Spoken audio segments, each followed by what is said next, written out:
같은데요. 요 얘기부터 좀 해봅시다. 지금 아까 아침에 속보가 막 전해지는데 트럼프가 지금 다시 당장 돌아갔어요. 예? 아, 다시 왔어요? 아니 돌아갔죠. 미국으로. 그렇죠. 미국으로 네, 돌아갔죠. 깜짝 놀랐어요. 다시 또 돌아왔다는 줄 알고 깜짝 놀랐는데 한미 회담 원래 그 정상회담 잠깐이라도 만날 수 있다라는 전망이 있었는데 지금 갑자기 가버려가지고 이게 가능해진 거냐? 그 속보가 좀 전해져서 이정주 기자 설명을 좀 해주십시오. 그러니까 원래는 이 G7에서 네. 캐나다 오늘 사실 우리 시간으로는 오늘 이제 아침이죠. 그렇죠. 네, 근데 어제 출국하셔가지고 네. 이제 캐나다에서 오늘부터 그래봤자 한 무박 이게 1박 3일이라서 그러니까요. 네, 오늘 내일 사이에요. 음흠. 이제 회담하고 G7 하면 보통 일본하고 미국이 포함돼 있으니까 네. 예전에 이제 한미일 정상회담 뭐 음. MB 때나 그 전에도 이게 중간중간 했었거든요. 네. 근데 그거를 조금 밑에서 물밑에서 계획하고 있었다고 들었어요. 외교부도. 예, 잠깐이라도. 네네. 앞전에 그러니까 윤석열 때 완전히 아태평양 네. 이것뿐만 아니라 그 당시 바이든 정부가 주도하는 대로 갔거든요. 그냥 네, 예. 완벽하게 뭐 러시아, 북한 고립시키고 네. 그래서 약간의 조정이 필요하고 일본도 총리가 바뀌었기 때문에 여러 가지 구상이 있었는데 지금 트럼프가 지금 요게 문제가 아니라 본인 이제 내부가 문제예요. 엄청 문제죠. 운동하고. 네. 그렇죠. 그러니까 이게 미국이 500만이 나와서 지금 시위를 그렇죠. 하고 있습니다. 예, 그리고 네. 사실 중동 전쟁 자체가 미국이 벌인 전쟁이거든요. 그러니까 미국의 서브 하에 전쟁이 벌어지고 있는 거라서. 그렇죠. 근데 트럼프는 그거 알면서도 왔는데 네. 한편으로는 일부러 이렇게 했을 수 있겠다 네. 그 생각도 들어요. 일부러. 예, 그러니까 사실 중동 전쟁이나 지금 내부에 있는 내전 상황 이런 위기가 어제 오늘 나온 건 아니거든요. 지난주에 이미 나왔거든요. 그렇죠. 예, 근데 네. 트럼프는 G7에서 본인이 기대하는 그런 부분이 있고, 근데 원래 협상을 한번 파토를 내고 네. 그 다음에 주도권을 갖고 가는 이런 스타일이라서 네. 트럼프는 충분히 그렇게 할 수 있다는 분석도 있어요.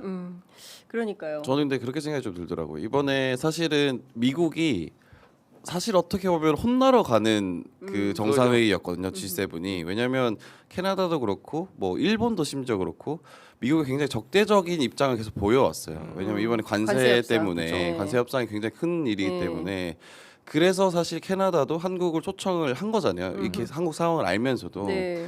그러니까 사실 미국은 가서 내 편을 만들기 쉽지 않다. 혼자 궁지에 몰리는 형국이었는데 그것이 어떻게 보면은 너무 잘 맞아 떨어져서 약간 가봤는데 진짜 그러네 하고 약간 돌아간 느낌. 네, 저는 약간 그렇게 좀 해석이 되더라고요. 네. 근데 어쨌든 지금 그 이란 입장에서는 좀 황당한 건데 EU하고 미국이 다 이란이 공습을 받은 거잖아요. 그렇죠. 그리고 느닷없이 그 주요 군 관계자와 핵과학자들이 다 살해당한 상황임에도 불구하고 그렇죠. 그냥 휴전을 먼저 제의해야 되는 상황이 돼버렸어요. 그렇죠.